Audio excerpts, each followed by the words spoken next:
Bonjour tout le monde, on se retrouve dans une nouvelle vidéo, 3 semaines après les épisodes de gel qui nous ont fait très peur fin mars et début avril. Globalement, quelques rares bourgeons grillés par-ci par-là, mais rien de très inquiétant. Cependant, la vigne continue de pousser, donc malgré la crise sanitaire actuelle, on a continué à travailler en adoptant les gestes barrières, donc se décaler pour ne pas être trop en contact les uns avec les autres. Et le gros chantier en ce moment, c'est replier les baguettes. Les baguettes, c'est ce rameau de l'année dernière qu'on a laissé à la taille, et l'objectif c'est de le replier sur le fil de fer comme ceci pour étaler la végétation. Et vous voyez derrière moi la parcelle du voisin qui est finie. Donc là on est vraiment à la fin de cette pratique là. D'habitude ça se fait fin avril début mai, là on a un petit peu d'avance parce que la vigne a bien poussé et est très en avance. Et ensuite on fera un tour sur 2 autres parcelles où on a semé des engrais verts entre les rangs. Donc vous voyez ici cette parcelle là est enherbée. Un rang sur 2, on a un rang avec de l'herbe qu'on laisse pousser et un rang où on travaille le sol pour différentes raisons. La première raison, c'est limiter la vigueur de la vigne, mais aussi héberger la biodiversité dans ces couverts végétaux. Et on garde aussi toujours un rang enherbé pour pouvoir passer à pied. C'est quand même plus agréable de pouvoir passer dans les rangs de vigne sans marcher dans de la terre qui est travaillée. Et aussi le passage des engins. On a souvent des engins qui mènent un rang de chaque côté, donc comme ça nous permet de passer dans les rangs de vigne même quand il a plu sans risque de s'embourber. Donc vous voyez, cette parcelle là n'a pas été repliée, donc en ce moment on a 5 ou 6 personnes qui passent leur journée à replier, et on va vous expliquer comment on fait tout ça.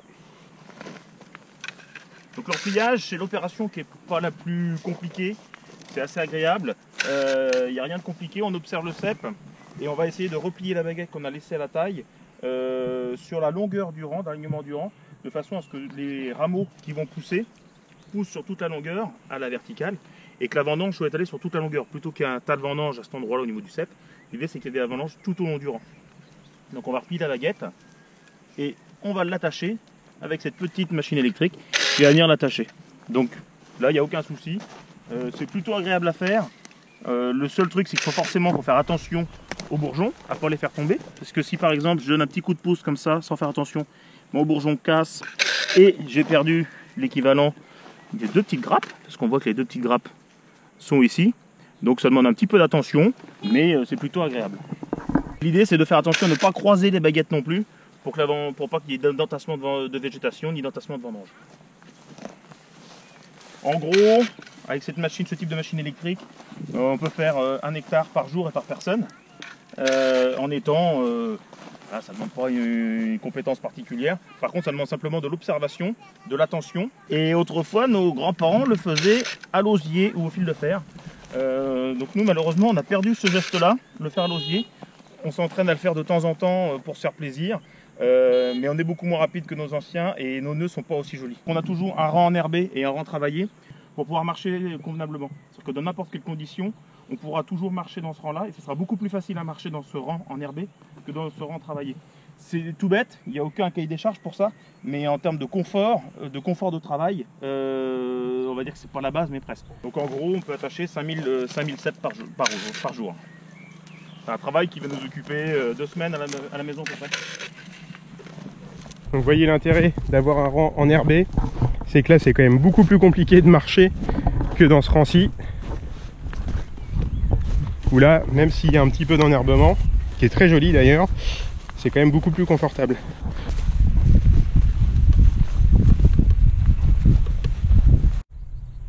Donc vous voyez les grappes qui sont déjà visibles. Donc là c'est une inflorescence qui rassemble toutes les fleurs de la grappe. La floraison a lieu d'habitude début juin, mais là la vigne est très en avance, donc on pourrait avoir une floraison qui arrive beaucoup plus tôt. La vigne est déjà à un stade sensible aux maladies, mais pour l'instant on n'a pas encore utilisé les pulvérisateurs pour faire la protection phytosanitaire, tout simplement parce que la météo est très sèche et la maladie qu'on craint le plus ici c'est le mildiou, et le mildiou a besoin de beaucoup d'humidité. Donc on surveille la météo de très près, on devrait peut-être traiter cette semaine, mais on n'en est pas encore sûr, ça va dépendre de la météo. Mais pour l'instant, on n'a pas protégé les vignes contre le mildiou ni l'oïdium, mais ça devrait pas tarder parce qu'on est arrivé à des stades très sensibles. Et vous voyez toutes les petites grappes. Donc là on se retrouve dans la parcelle qui est devant le chai à la maison, à côté de la départementale qui, vous le voyez, est très très calme. Donc ça c'est quand même les conséquences du confinement. En attendant, nous il y a plein de petites bestioles qui ne sont pas confinées, qui profitent des engrais verts qu'on a semés au moment des vendanges. Je ne sais pas si vous vous rappelez, mais dans la vidéo sur les pressurages, on voyait le semoir qui était attelé sur le tracteur par mon père. Et vous voyez que les semis ont très bien réussi. Donc le mélange trèfle incarnat, moutarde, qui est très bon. Et je ne sais pas si vous entendez ou si vous voyez, mais il y a plein de petites bêtes qui profitent de tout le pollen de ces fleurs. Vous voyez que c'est très réussi. Ça bourdonne dans tous les sens.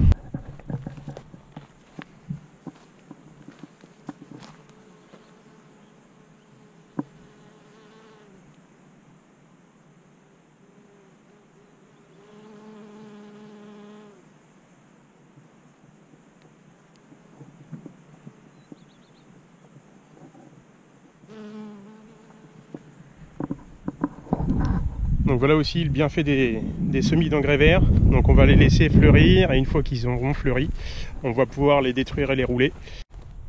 Donc là pour une fois je marche dans le rang qui est travaillé. C'est qu'il y a tellement d'abeilles dans l'enherbement que j'ai pas envie de les déranger ni de me faire piquer.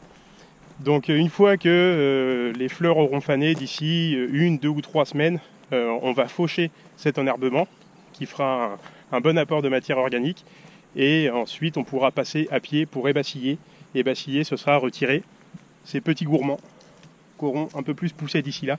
Donc c'est la prochaine opération manuelle qui va nous occuper. On voit un petit peu donc là, les animaux, les petits insectes qui n'ont pas l'air dérangés par la caméra. Et un petit peu des rhinoses. Alors ça c'est pas dommageable du tout. C'est des petits acariens qui font leur maison derrière les feuilles. On les laisse tranquilles. Merci à tous d'avoir regardé la vidéo et sûrement à très bientôt.